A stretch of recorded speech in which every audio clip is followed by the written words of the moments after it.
Hey hi all அஸ்லாம் வலைக்கும். Weight loss breakfast சீரீஸில் இன்றைக்கி ராகி தோசை தான் பார்க்க போகிறோம். அது நம்ம நைட் எழுந்து என்ன மாவை எப்படி சோக் பண்ணுறோன்றதை பார்க்கலாம். அதுக்கு 100 கிராம் உளுந்து, 100 கிராம் புழுங்கல் அரிசி, இது எல்லாமே ஒவ்வொரு கப் ரேஷியோவில் வரும். ரைஸ் மட்டும் பார்த்திங்கன்னா ஒரு ராகி மட்டும் பார்த்திங்கன்னா ஒரு 2 கப்ஸ் ரேஷியோவில் வரும். 1/4 கிலோ ராகி எடுத்திருக்கேன். வெந்தயம் ஒரு டேபிள் ஸ்பூன் போட்டுட்டு நல்லா தண்ணியில் கழுவிட்டு ஊற வச்சுருங்க. ஓவர் நைட் ஃபுல்லாக ஊற வச்சுட்டு இப்போ மிக்ஸி ஜாருக்கு ட்ரான்ஸ்ஃபர் பண்ண போகிறோம். இதை நான் 3 செட்ஸாக தான் எடுத்து அரைப்பேன். நீங்கள் பிகினராக இருக்கீங்கன்னா இது உங்களுக்கு ரொம்பவே யூஸ்ஃபுல்லாக இருக்கும் இந்த வீடியோ. இல்லை உங்கள் வீட்டில் யாராவது பிகினராக இருக்காங்க, மிக்சியில் தான் அவங்க மாவு அரைக்கிறாங்கன்னா அவங்களுக்கு இந்த வீடியோ ரொம்பவே யூஸ்ஃபுல்லாக இருக்கும். நான் டிப்ஸ் அண்ட் ட்ரிக்ஸோட சொல்லியிருக்கேன்.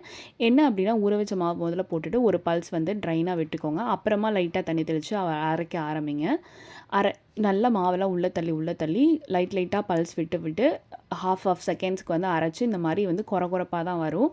அப்படியே எடுத்து வச்சுக்கோங்க. இதுக்கு மேலே போனால் மிக்ஸி ஹீட் ஆயிரும். மிக்ஸி ஹீட்டாக விடாமல் இந்த மாதிரி பல்ஸ் விட்டு எடுத்துட்டு எல்லா மாவையும் ஒரு கண்டெய்னரில் ட்ரான்ஸ்ஃபர் பண்ணி வச்சுக்கோங்க.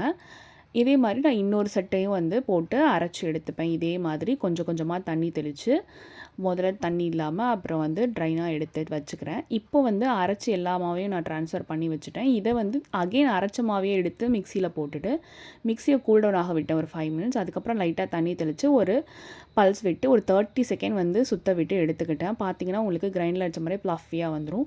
இப்போ இதை அந்த கண்டெய்னர் ட்ரான்ஸ்ஃபர் பண்ணிவிட்டு மூடி வச்சுட்டு புளிக்க விட்டுருங்க. புளிச்சதுக்கப்புறம் காலையில் எடுத்து நீங்கள் அழகாக தோசை சுடலாம். எப்படி தோசை வருதுன்னு பாருங்களேன்.